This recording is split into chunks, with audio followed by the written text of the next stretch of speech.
See, there's a bit of a delay there. You can see me walking to get where I'm supposed to be.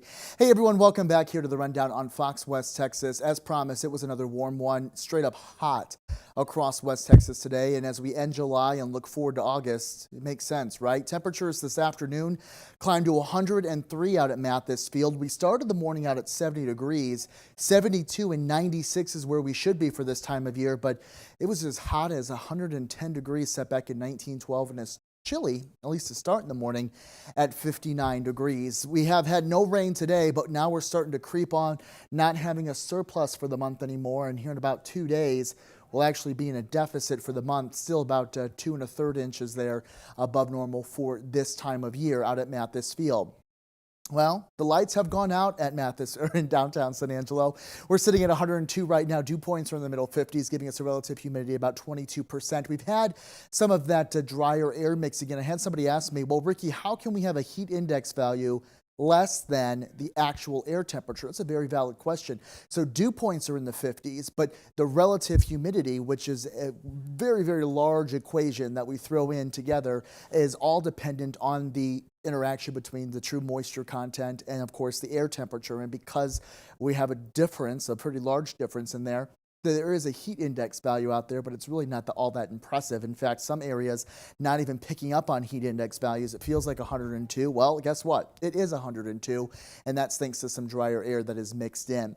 Because the drier air has mixed in, unlike this time yesterday where we had, I wouldn't say better coverage, but certainly more isolated coverage of showers and thunder showers, that's just not the case right now. We have a couple down towards McCulloch County and northwestern Mason County, but that's pretty much it.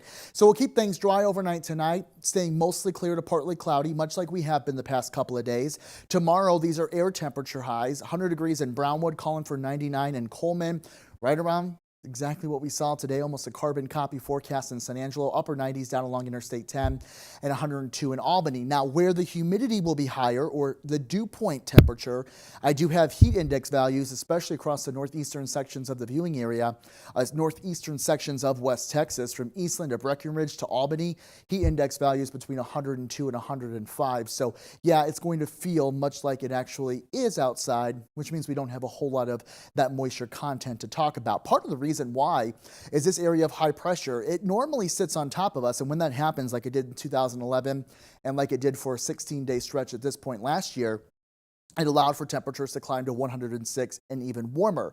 But what's going to happen is this heat core, this dome of hot air, will actually be with us until about Friday. Friday afternoon and into Saturday, it shifts to the west.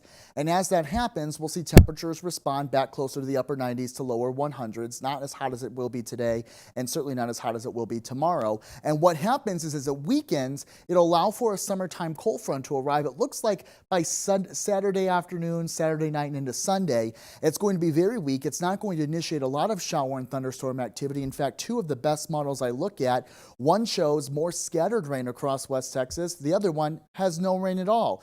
So we're watching this one very carefully in terms of the moisture that might be out there, but still calling for about 10-20% coverage of some isolated to scattered showers Saturday night into Sunday. Between then, we'll stay dry, but it's going to be, like I said, Saturday night, Sunday, a lingering shower or two possible by Monday, and then we're back into the upper 90s, close to 100 degrees by the middle and latter half of next week.